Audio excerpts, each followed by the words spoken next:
매년 10월 이때가 되면은 올해의 노벨상 수상자 후보자가 누구일까에 대한 관심이 모두에게 커집니다. 지구촌 전체를 대상으로 각 분야별로 최종 시상자가 탄생하지 않습니까? 그 중에 올해의 노벨 문학상 수상자로 우리 대한민국의 한강 씨가 되면서 전 세계적인 뉴스거리가 되고 있습니다. 이 노벨상이 1901년부터 시작이 되었는데 그 수상자 중에서 우리 대한민국은 김대중 대통령이 노벨 평화상을 유일무이하게 그게 최초였는데 이번에 노벨 문학상으로 우리 한강 씨가 수상자로 선정되면서 우리 대한민국으로서는 정말 놀랍고 대단한 뉴스가 아닐 수 없습니다. 크게 축하할 일입니다. 우리 한강 씨가 지금 70년생이니까 아직 젊은 작가가 아니겠어요? 우리나라 대표적인 그런 국민 작가들이 여럿이 있죠. 조정래 씨라든지 김훈 씨라든지 박경리 씨와 같은 정말 대단한 분들도 이루지 못한 일이었는데 이렇게 젊은 작가가 해내는구나. 이런 마음에 대한민국의 K문화, K예술 이 위상이 얼마나 높아졌는가에 대한 새삼 그런 자부심이 생기지 않습니까? 그래서 제가 우리 책꽂이에 있는 한강 씨의 대표적인 소설 2권을 이렇게 가지고 나왔어요. 하나는 채식주의자, 또 하나는 소년이 온다. 여러분 나중에 꼭 필요하신 분들은 저한테 말씀하시기 바라요.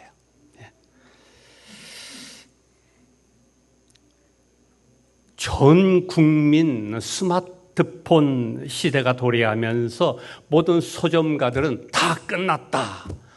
그렇게 말했습니다. 여러분 수많은 동영상들이 내 손 안에서 실시간으로 볼 수 있게 되었는데 누가 이 활자화된 책을 사기 위해서 굳이 저 서점까지 갈 것이며 그 이 두꺼운 책을 한 장 한 장 넘기면서 집중을 해야 하는 책을 과연 누가 얼마나 읽겠는가 하는 우려와 염려 때문이 아니겠어요? 그런데 제가 언젠가 저 광화문에 있는 교보문고를 잠깐 들린 적이 있어요. 참 놀라웠던 것은 정말 예전과 다를 바 없이 그 책방 안에 사람들이 꽉 차 있는 그런 모습이었어요. 물론 우리 동네 작은 책방들은 타격을 많이 받아서 문을 많이 닫았어요. 그래도 책의 인기는 여전히 유지되고 있다는 거예요. 재미있는 것은 2024년 봄에 문체부에서 조사한 독서 인구 통계에 따르면 우리 성인들 가운데 연령별로 보면은 20대가 제일로 높고 그 다음에 30대, 40대, 60대 이후가 제일 낮아요. 참 20대의 독서율이 아주 높다는 것에 제가 참 놀라웠어요. 더군다나 초중고 이 학생 독서율은 어른들의 10배가 되는 거예요.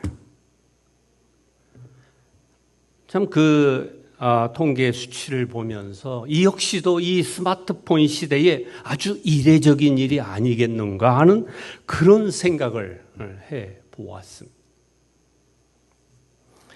이번에 한강시의 노벨 문학상 수상을 계기로 이 가을에 여러분들도 책 한 권을 손에 잡아보시면 어떨까 하는 마음으로 제가 서론을 길게 말씀드렸습니다. 전도서 12장 1절을 보면은 너는 청년의 때 너의 창조주를 기억하라 하는 말씀이 있습니다. 저는 참 우리 교회 가운데에 우리 젊은 청년들이 많이 있어서 참 좋습니다. 여러분, 청년의 때 우리 청년들이 갖고 있는 특징이 있습니다. 무엇일까요?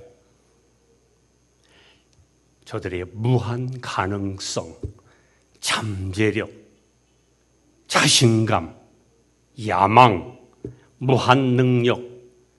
여러분, 이런 특징들 때문에 우리는 그 청년기의 청년들을 누구나 부러움의 대상으로 하지 않습니까? 그러나 이런 특징과 함께 지나친 자신감 때문에 자기 우상화에 빠질 수가 있어요. 혹은 자기 만용에 치우칠 가능성도 있다는 점에서 청년은 조심해야 합니다. 그런 의미에서 젊을 때 너의 창조주를 기억하라고 하는 이 전도자의 말씀은 아주 적절하다고 그렇게 믿습니다. 그리고 또 젊은 청년들의 또 하나의 특징이 있다면 자신들이 가지고 있는 꿈, 야망, 비전입니다. 잠언 29장 18절에 묵시가 없으면 백성이 방자히 행한다 하는 말씀이 있어요. 무슨 뜻입니까? 비전, 꿈이 없으면 인간은 경거망동, 방종에 빠지기 쉽다는 그런 의미를 가지고 있습니다.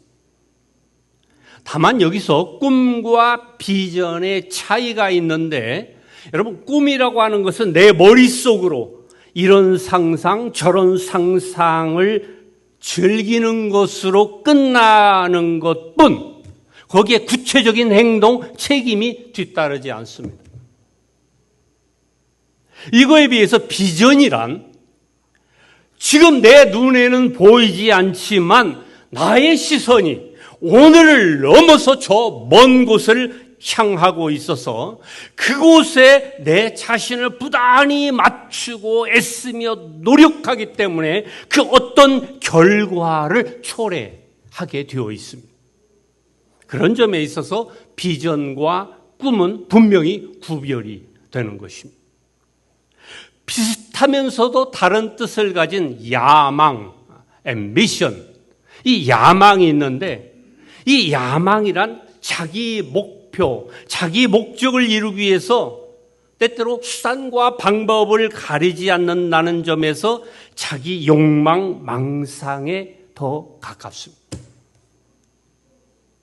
야망을 가진 사람의 특징은 자칫 자기 목적을 성취하기 위해서 될 수 있으면 노력할수록 성취하면 할수록 타인을 해치는 그런 모습으로 변할 수 있다는 점에서 약간 부정적 의미도 담겨 있습니다. 반면에 모든 사람에게 유익을 주고 소망과 긍정의 의미를 갖고 있는 이 비전, 그 비전과는 다른 차원을 가지게 되는 것입니다. 너는 청년의 때 너의 창조주를 기억하라는 이 말씀처럼 나의 하나님을 비전으로 삼는 자만이 그저 우리 인간의 야망이나 망상 혹은 내 꿈과 무관하게 나와 내 이웃을 살리는 진짜 비전의 청년이 되는 줄로 믿는 것입니다. 여러분, 우리는 요셉을 꿈꾸는 소년이라고 말하죠. 그래서 요셉처럼 큰 꿈을 살았기 때문에 애굽의 총리가 되지 않았는가? 우리도 요셉처럼 큰 꿈과 큰 비전의 사람이 되자. 근데 여러분, 이 말씀이 다 맞는 것입니까? 여러분, 요셉이 꿈을 꾼 것은 맞습니다. 그러나 그 꿈의 내용대로 형들이 요셉 앞에서 무릎을 꿇고 절한 것은요, 그 어릴 때부터 20년이 지난 다음에, 20년이 지난 후에였습니다. 그 사이에 이 요셉은 노예로 팔려가고 옥살이까지 하면서 죽도록 고생을 합니다. 그 옛날 꿈을 요셉은 다 잊고 살았다는 것입니다. 만약에 이 요셉이 그 어릴 때 꾸었던 그 꿈을 나의 비전으로, 나의 목적으로 삼고 살았다면 그가 종살이 하는 동안, 옥살이 하는 동안 그 심한 고통을 과연 어떻게 이겨낼 수 있었을까요? 내가 너무너무 억울하고 비관적인 그런 심정 때문에 그 마음에 화병이 들었거나 아니면 정신병으로 죽었을지도 몰라요. 그래서 창세기 39장 2절에서 이렇게 말합니다. 여호와께서 요셉과 함께 하심으로 그가 형통한 자가 되어 그 주인 애굽 사람의 집에 있으니 그랬어요. 여러분, 요셉이 자기의 이 험한 인생을 거쳐가는 동안 꿈과 같은 그런 망상이나 야망을 붙잡은 것이 아니라는 거예요. 오직 하나님만을 비전으로 삼았고 그의 시선은 지금 내게 주어진 어떤 상황에서도 하나님을 바라라. 하나님만 바라라. 바로 그런 기도하는 마음으로 살았다는 거죠. 여러분, 그것은 요셉 자신이 가진 내 비전이 아니라 바로 하나님께서 요셉을 통해서 이루기를 원하시는 하나님의 비전이 아니겠습니까? 오늘 우리가 읽은 이 사도행전 19장 21절에서 사도 바울은 오늘 말씀 제목대로 후에 로마도 보아야 하리라 이렇게 말씀합니다. 여러분, 옛 사울 이 청년에게도 꿈과 야망이 있었어요. 그는 자신을 가리켜서 히브리인 중에 히브리인, 바리새인 중에 바리새인, 율법으로 따지면은 가말리엘 학파의 최고라고 할 정도로 그는 유대교 출신 성분을 가진 그 누구도 따를 수 없는 최고 최상이었습니다. 그런 이 사울 청년이 예수 믿는 자들을 잡으러 다메섹 도상으로 올라가다가 거기서 예수님을 만났다. 사울아, 내가 어찌 나를 박해하느냐는 이 주님의 음성에 꼬꾸라졌어.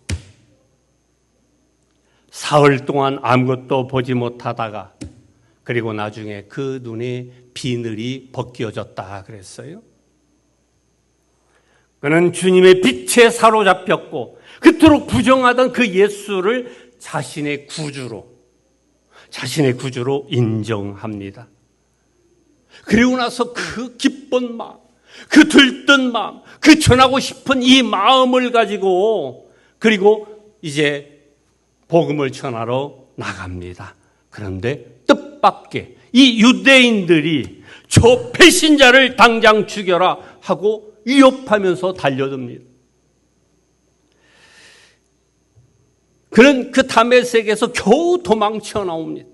그리고 광야로 들어가서 3년을 머물게 됩니다.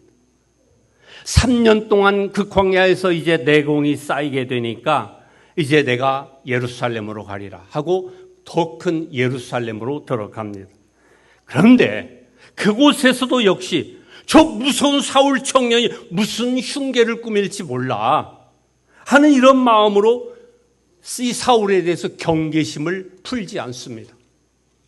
그것에 유대인들 역시도 저 배신자, 이 사도 바울, 이 사울 청년을 잡아 죽이라고 이렇게 벼르고 들자 사울은 할 수 없이 할 수 없이 모든 걸 내려놓고 예루살렘을 떠나서 어디로 갑니까? 자기 고향 다소로 들어가게 됩니다.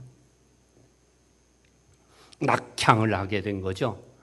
그리고 자기 고향 거기에 들어가서 장장 13년을 칩거합니다. 여러분 13년이 짧은 세월입니까?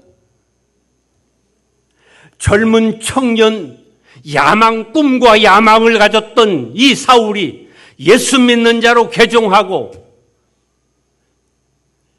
광야에서 3년, 그의 집으로 낙향해서 13년, 도합 장장 16년을 지나는 동안 이 세상에서 아무 이름도 없이 아무 빛도 없이 완전한 무명인으로 살아갑니다. 그런데 어느 날 그 안디옥, 그 다소에서 가까운 안디옥이 있는데 안디옥 교회에서 목회를 하는 바나바 목사가 그를 찾아옵니다. 그리고 우리 안디옥 교회에서 우리 함께 공동 목회를 하자 그렇게 제안을 합니다. 나를 알아주는 이가 있다니. 여러분 사울로서는 얼마나 감동이었겠습니까? 거기서 바나바와 1년을 함께 공동 목회를 하면서 드디어 첫 1차 전도여행으로 선교사로 나가게 됩니다. 여러분 그때까지 이 사울은 무명인으로 살아가면서 내가 목회자가 되겠다, 내가 선교사가 되겠다 한 번도 꿈을 꾸어본 적이 없어요. 그리고 이 바나바와 함께 첫 1차 선교 여행을 하면서 그의 이름이 사울에서 바울로 바뀝니다. 바울로 바뀌면서 성령 충만한 그런 모습으로 전도를 나가게 되죠. 가는 곳마다 놀라운 능력이 나타나고 그리고 성공리의 1차 선교 여행이 끝납니다. 그리고 얼마 후에 2차 선교 여행을 다시 나가죠. 그때부터는 이 바나바와 길을 달리하여서 바울 일행이 저 소아시아, 지금의 터키 그쪽으로 올라가게 됩니다. 그런데 이 바울이 가는 곳마다 그 앞길이 막히게 됩니다. 사도행전 16장 6절이죠. 성령이 아시아에서 말씀을 전하지 못하게 하시거늘 7절에서도 무시 앞에 이르러 비두니아로 가고자 애쓰되 예수의 영이 허락지 아니하는지라 그렇게 말씀을 하고 있습니다. 그래서 이 바울 일행은요, 할 수 없이 어찌할 수 없었기 때문에 꿈에 건너와서 우리를 도우라고 하는 그 환상을 보고 엉뚱한 마게도냐로 배를 타고 건너가게 되지 않습니까? 여러분 그것은 이 바울이 원하는 꿈이 아니었어요. 그리고 거기에서부터 시작해서 수천 킬로를 돌고 돌아서 제3차 여행을 마감할 즈음에 그가 에베소에 도착을 합니다. 그리고 에베소에 도착을 해서 오늘 우리가 읽었던 본문 19장 21절 읽은 대로 바울은 이렇게 말하죠. 후에 내가 로마도 보아야 하리라. 비로소 자신을 통한 하나님의 비전이 로마인 것을 깨닫게 되는 것입니다. 여러분 이 로마는 지상 권력의 최고의 핵심부, 중심부입니다. 이것은 이 사도 바울의 선교 전략에도 대단히 중요한 그런 의미를 담고 있는 것입니다. 즉 중심부를 선교 전략지로 삼고 그를 거기에서부터 퍼져나가는 모든 그런 선교 대상으로 삼고 있다는 거죠. 요즘 현대 그 선교 동향도 우리가 한동안 미전도 종족을 선교하기 위해서 굉장히 많이 힘을 썼지만 지금 최근에는 그 비전들이 도시 선교, 도시 선교와 도시 주변을 집중하는 그런 동향으로 바뀌는 것을 보게 됩니다. 그런 의미에서 이 사도 바울의 로마 비전은 대단히 중요한 뜻을 담고 있다는 것이죠. 그런데 여러분, 만약에 이 사도 바울이 그때 자기 젊은 청년 시절 그 다메섹에서 회심을 했어요. 정말 마음이 너무 뜨겁습니다. 그때 그 젊은 열정을 되살려서 내가 지금 로마로 가서 복음을 전하리라. 여러분 그렇게 말했습니까? 아니에요.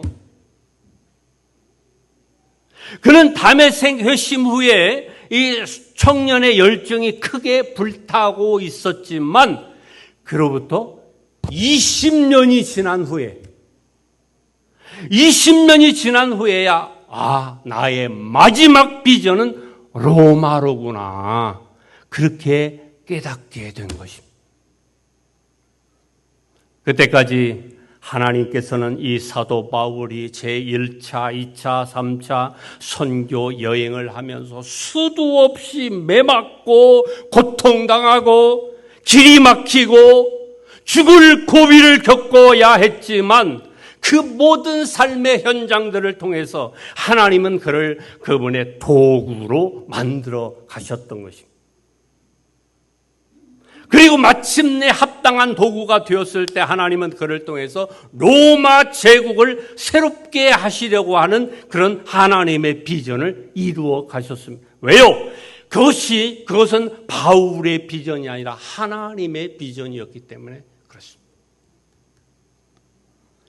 만약 그때 젊은 청년 사울이 주님을 만난 후에 그 열정만으로 나는 로마로 향해 달려간다고 했다면 오늘의 사도 바울이 되지 못했을 겁니다.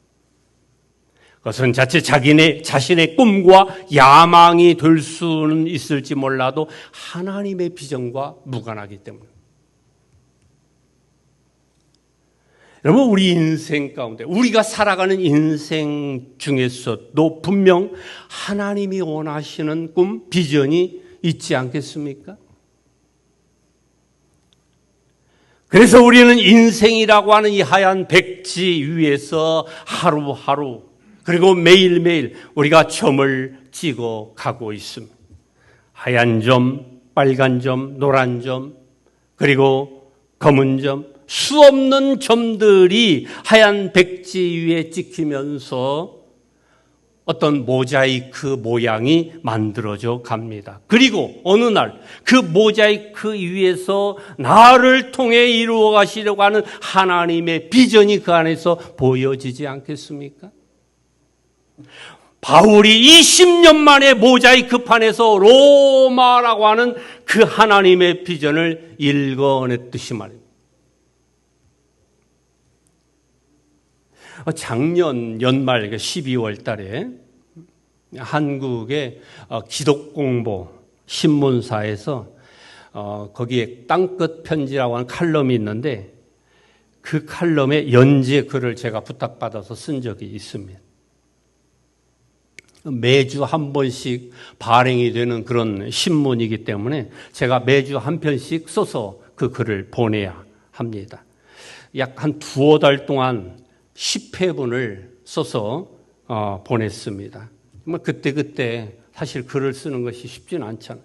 굉장히 힘든 작업이긴 했지만 제가 10회를 완성한 후에 마지막 완결편을 쓸 때는 제가 마음이 후련하면서도 좀 많이 아쉬웠습니다. 왜냐하면 너무 쫓기듯 글을 썼기에 좀 정신이 없어서 제대로 완성된 글을 쓰지 못했다는 그런 아쉬움이 남았기 때문이죠.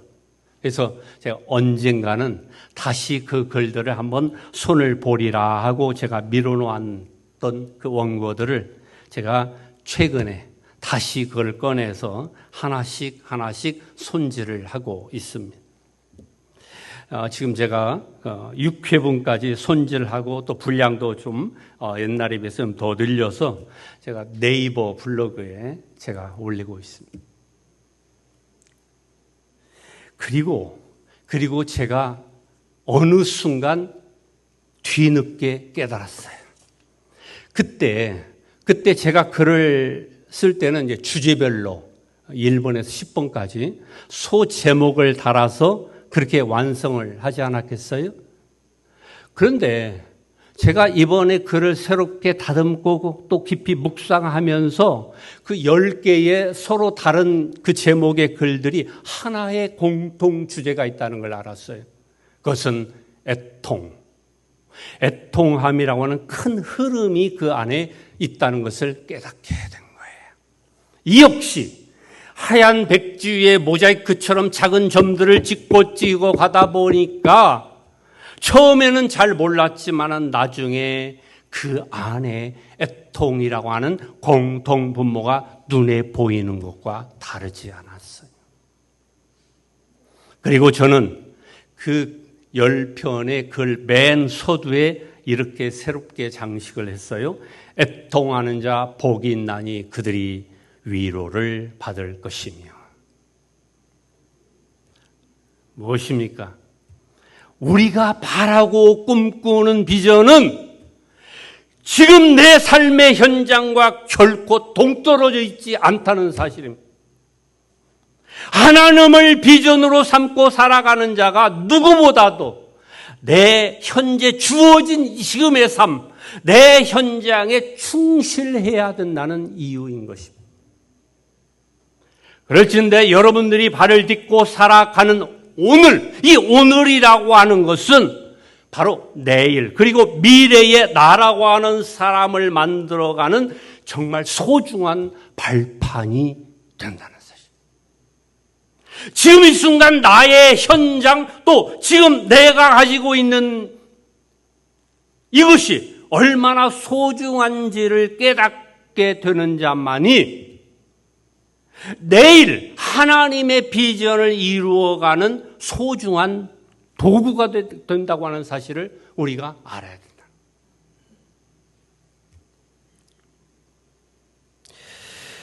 저희 교단 우리 이재철 목사님의 책에 나오는 예화 한 가지를 들고 마치겠습니다. 오래전에 유럽의 성악계의 혜성처럼 등장한 한국 여성이 있습니다.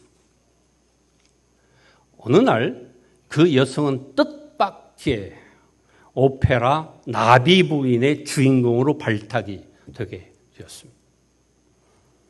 여러분, 오페라 나비 부인의 배경은 그 일본 나가사키를 배경으로 미 해군 장교가 일본 기생 나비 부인을 데리고 돌다가 나중에 차버린다는 그런 내용입니다.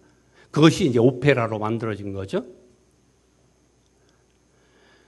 유럽에 가면 성악을 전공하는 얼마나 많은 한국 청년들이 유학을 하고 있습니까? 그리고 또 유럽 여러 나라에도 날고 긴다는 청년들이 왜 없겠습니까? 그런 중에서 주연이 된다는 것은 하늘의 별 따기만큼이나 어려운 일이 아니겠어요? 그 이탈리아에 수년 동안 유학을 하던 이 여성도, 이 한국 여성도 내가 지금까지 이렇게 빛을 보지 못하고 어려운 세월을 지나가면서 그런 생활을 해오지 않았겠어요? 그리고 어느 날 이렇게 생각해요. 내가 이렇게 빛을 보지 못하고 이렇게 살아가는 것은 틀림없이 나의 눈 때문일 거야. 그리고 남편을 어렵게 설득해서 쌍꺼풀 수술을 하기로 결정을 했습니다. 그리고 한국에 계시는 어머니에게 전화를 합니다. 서울에서 제일 잘하는 그런 성형외과로 예약을 해주세요. 부탁을 합니다. 여러분, 쌍꺼풀 수술의 최고 권위자는 한국 의사들인 거 아시죠?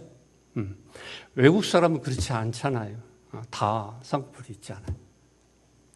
그리고 이 여성이 그 주일날 자기가 나가는 그 교회에 가서 예배를 드립니다.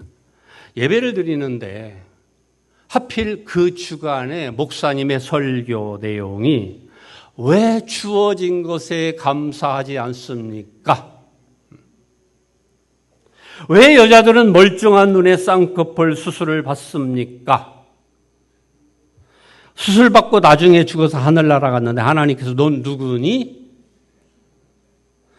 난 너에게 쌍꺼풀 준 적이 없는데 대체 넌 누구니?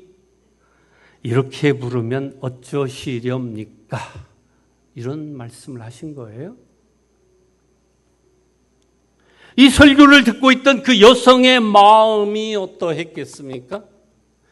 에이, 목사님 농담도 잘하시네. 그렇게 넘어갈 수도 있잖아요. 그런데 이 여성은 그 말씀을 그냥 넘기지 않습니다. 그것을 나 자신의 문제로, 그것을 나 자신을 향한 주님의 음성으로 듣게 됩니다. 그리고 한국에 계신 어머니에게 전화를 걸어서 수술을 취소해달라고 연락을 합니다. 얼마나 어렵게 만든 기회를 그렇게 만든 건데 그 어머니가 화를 내면서 설득을 합니다. 그러나 그 마음을 바꾸지 않습니다. 그 대신 그때 그 수술 예약 날짜와 겹쳐 있던 자그마한 소규모 콩쿠르에 참가합니다. 근데 거기서 뜻밖의 수상을 받게 되는 거예요. 그때 그 자리에 관람객으로 참석해 있던 독일의 한 극장장에게 전격적으로 나비 부인을 맡아달라는 제안을 받게 되는 것입니다. 여러분, 지금까지 조연도 한 번 제대로 해보지 않은 이 여성이 주연 역할을 감당하는데 얼마나 힘들었겠어요? 너무 서툴고 그리고 어렵지 않았겠습니까?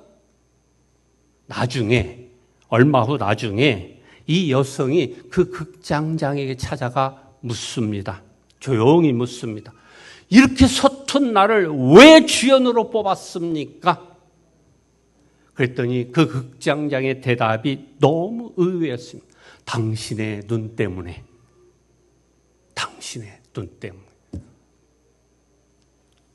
여러분, 본래 이 나비 부인의 주인공은 일본 여성이잖아요. 그런데 일본인의 가창력은 한국에 비해서 많이 떨어지는데요. 그리고 혹 가창력을 가진 일본인 성악가 중에는 쌍꺼풀 수술 안 받은 사람이 없기 때문에 동양인 여성 가운데 쌍꺼풀이 없는 여성을 이렇게 눈여겨보고 있는데 그게 바로 당신이었다라고 말을 합니다. 여러분, 그 이야기를 알고 난 이 여성은 무대에 올라갈 때마다 단순히 나비 부인을 노래하는 것이 아닙니다. 자신에게 준 이 배역을 통해서 날마다 하나님을 찬양하지 않겠습니까? 하나님께서는 이 여성에게 주신 외모를 통해서 당신의 비전을 이루어 가신 줄로 믿습니다. 여러분 가운데 자신의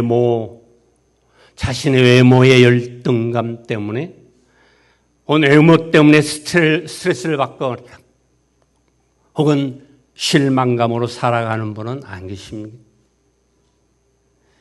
여러분, 하나님께서는 쌍꺼풀이 있는 사람을 통해서도 역사하지만 없는 사람을 통해서도 역사하는 줄로 믿습니다. 무엇입니까? 지금 여러분 각자의 삶의 현장이 중요한 이유이고 하나님이 지금 내게 주신 이 현재의 모습, 이 모습 이대로 우리에게 무엇보다도 소중한 이유가 아니겠습니까?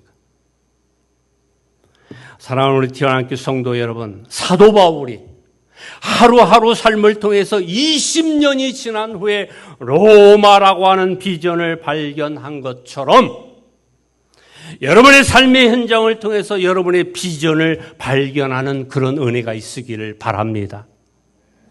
이곳에 우리 젊은 청년들, 청년의 때 야망의 노예가 아닌 비전의 사람들이 되시기를 바랍니다. 여러분의 삶의 현장 속에서 하나님만이 비전을 삼고 살아갈 때에 진정한 섬김과 봉사를 다하는 참 그리스도인으로 칭찬이 있게 될 줄로 믿습니다. 바라기는 오늘 여러분에게 주어진 삶의 현장을 소중히 여기시고 지금 나의 모습 이대로 기뻐 받으시기 원하시는 주님과 늘 동행하시면서 살아가시는 그런 저와 여러분 되시기를 주님의 이름으로 기도하며 축복합니다. 기도합시다. 하나님 아버지께서 오늘도 귀하고 복된 주님의 날을 허락하신 것 감사합니다. 특별히 말씀 가운데 다시 한번 우리에게 귀한 도전이 있게 하시니 감사합니다. 오늘도 나의 하루하루의 삶을 통해서 하나님의 비전을 우리가 붙들고 우리의 시선이 하나님만 바라라 하는 그런 시선으로 살아갈 수 있게 도와주시고 오늘 내게 주어진 삶, 이 삶의 현장이 얼마나 중요하고 내게 주어진 나의 이 모습 이대로 하나님께서 온전히 쓰임받기를 기도하는 우리 모두가 되게 하여 주옵소서. 예수님의 이름으로 기도 올리옵나이다. 아멘.